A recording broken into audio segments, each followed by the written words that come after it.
Hi, welcome to our channel again. People have been asking me over the years how I have managed to make my yogurt consistently for each and every time over the years. Well, today I'm going to show you how I actually managed to do it. Allow me to quickly run through the ingredients and the utensils that I am using for each and every time.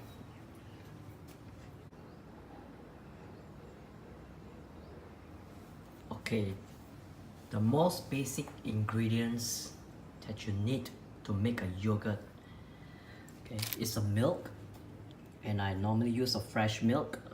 Okay, you can use any brand of fresh milk that you like. Okay, and that's a good thing about making your own yogurt.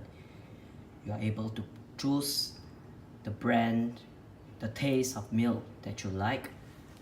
Okay, it can be low fat, skim milk, fresh milk, okay, pasteurized, non-pasteurized, or even raw milk.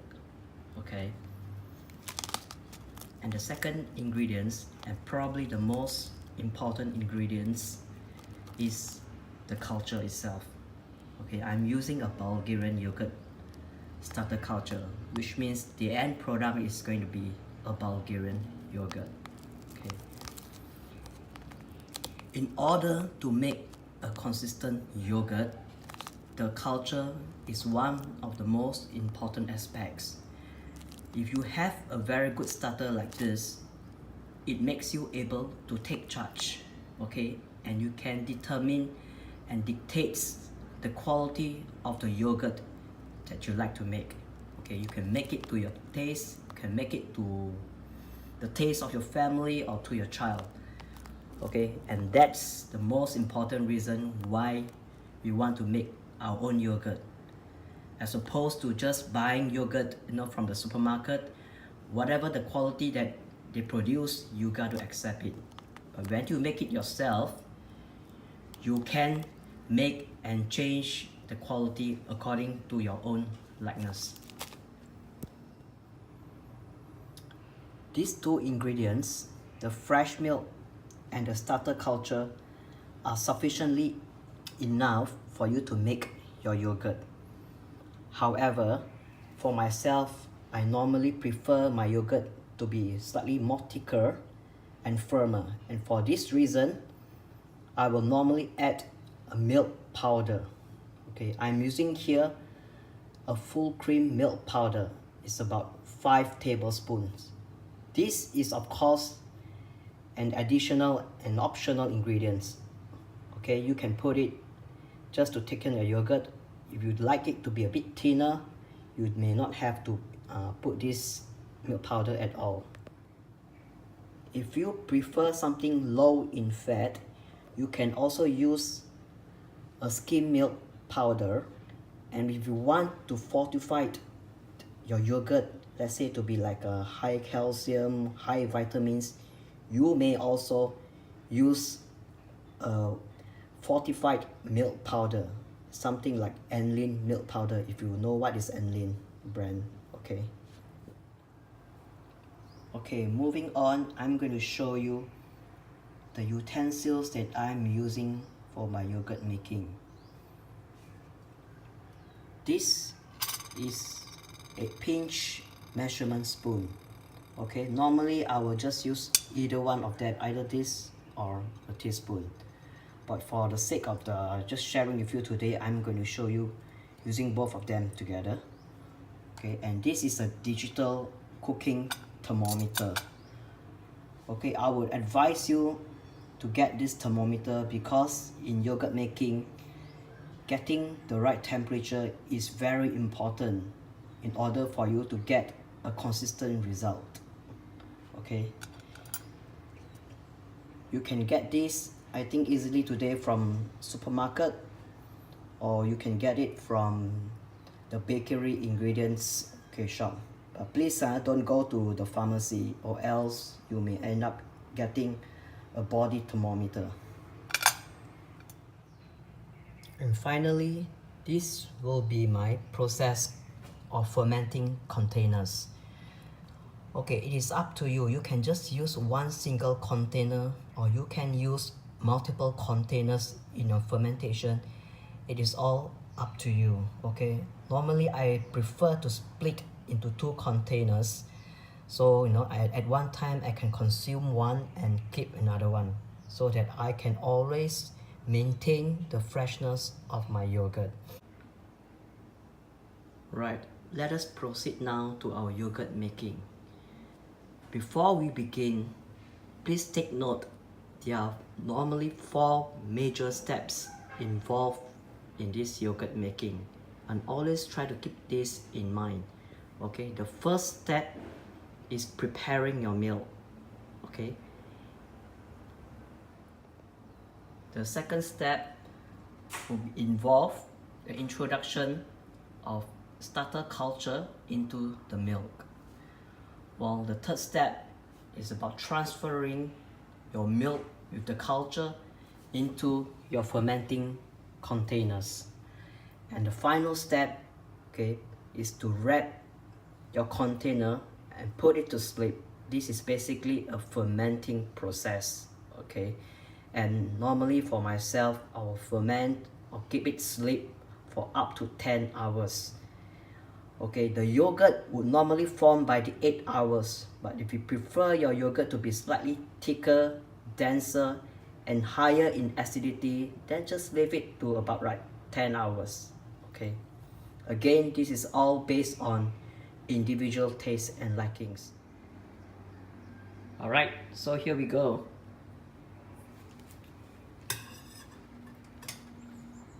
So this will be the first step, milk preparation. The whole idea of this milk preparation is we want to bring up the temperature of the milk to the target temperature of about something 45 to 48 degrees Celsius. Okay, it will create an inviting environment for the probiotics to grow. Ồ là Yeah, hai cá léo lúc.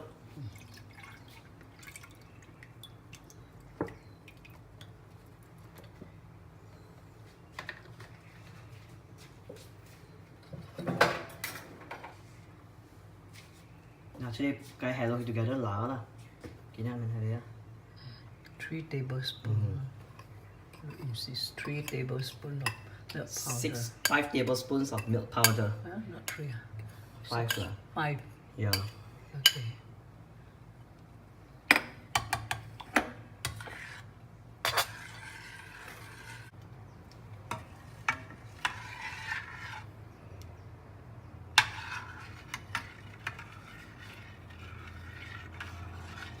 Okay, I'm going to measure my milk with my digital thermometer.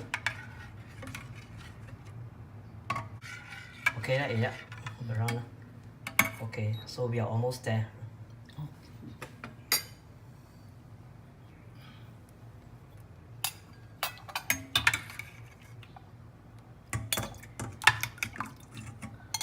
Okay, in order to dissolve the starter culture, normally I will just take out a bit of the milk into another cup, because it is much easier to dissolve your powder into a smaller volume of milk instead of just putting the whole culture into the milk.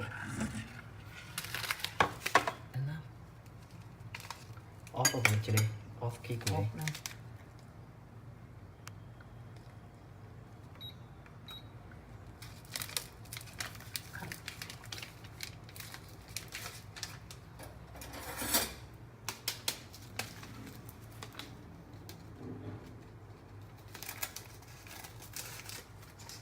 Okay, each packet of this starter culture can make 5 liters or 5 batches, okay, of 1 liters of milk.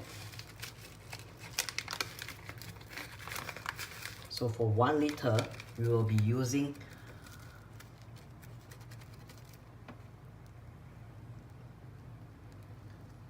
1 pinch, okay, by using this measurement spoon.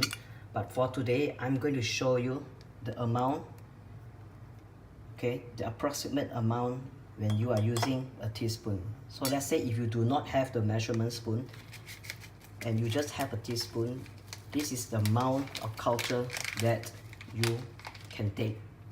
You can use more, but don't use less, or else your yogurt will not form.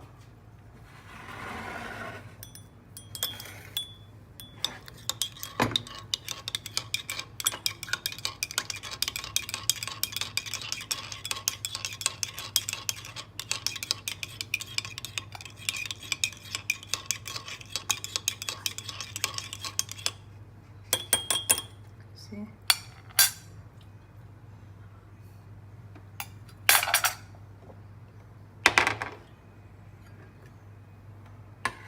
Okay, now we just pour back the starter culture into the milk. It is always important to dissolve it well and to spread the culture evenly in the milk.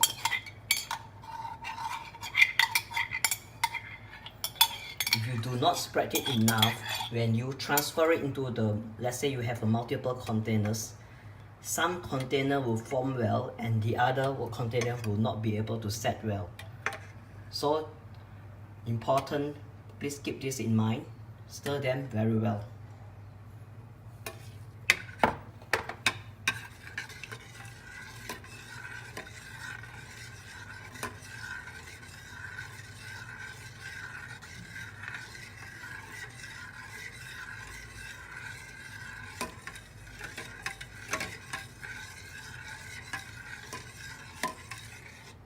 Okay, that should be enough.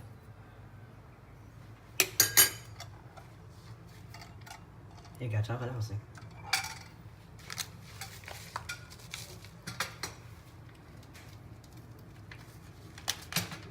Okay, now we come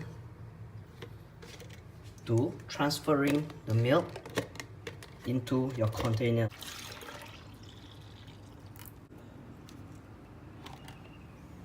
Okay, so this is just how we wrap it up. Okay, that's all. We just keep it sleep, okay, idle for around 10 hours. And then we'll come back after 10 hours to check on the finishing product. Thank you again for watching our channel.